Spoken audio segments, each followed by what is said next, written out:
The dominance of the U.S. dollar has been really questioned for a long time. A lot more recently, in BRIC nations, they are sensing their chance to finally make their move. I want to bring in now the foreign desk editor-in-chief, Lisa Daftari. All right, so Lisa, you know what? A lot of folks, older school folks in Wall Street are like, don't worry about it, no big deal. You know, look how much the dollar is in global transactions, yada, yada, yada. But we know that every major dominant society in the history of mankind has had a certain period of time. At one point, the pound was the world's reserve currency, and Portugal had it, Spain had it, Austria had it. So, I mean, it looks like this is where the BRIC nations, when they meet on the 22nd, are going to be focused. Absolutely. Look, this is a meeting of the up-and-coming disenchanted nations of the world.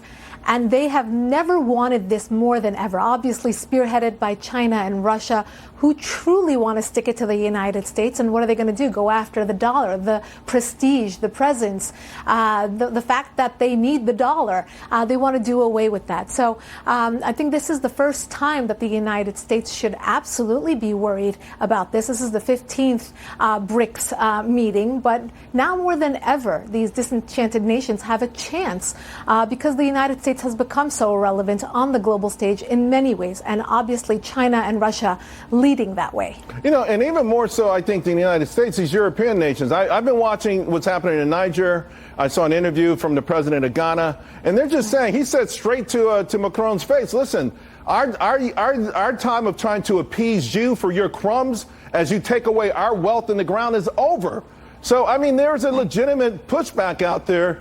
And I guess it's just about the timing. In the meantime, we're intricately connected to China, right? Tesla this morning, they announced major discounts on their cars. Of course, we saw an article in the Journal about China's worsening economy having an impact on corporate America.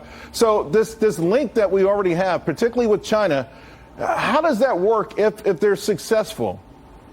Right, we're looking at the BRICS nations, not just China. I'll get back to China in a moment. We're talking about 40% of the world's population and 26% of the global economy. What they're looking at is 85% of the world uses the dollar. But if they can switch this narrative, which already is very much moving in that direction, then they will have the upper hand. The only part where we could kind of rest assured is that China, in particular, needs its dollars to get back into the global game, right? So they can do whatever, let's call it the BRICS currency. They can use that to trade with their partner nations, but then they'll have to have the dollar to get back into trading with the rest of the world. The other thing that this will do is create a ripple effect. We already know that 44 other nations have expressed interest in joining BRICS. 22 very seriously have submitted applications, and it looks like the Saudis, Argentina, and the UAE are the front runners in joining BRICS. This is going to create a situation because each one of the BRICS nations, particularly, again, China and Russia, they are the big hitters in their region. So the countries that are neighboring them will want to join. And of course, this will have a huge effect on U.S.-China trade in particular. But also in looking... 30 seconds. You mentioned Saudi Arabia, UAE. There's been talk about really trading, crude oil and yuan, renminbi, and other currencies. How much of a blow would that be?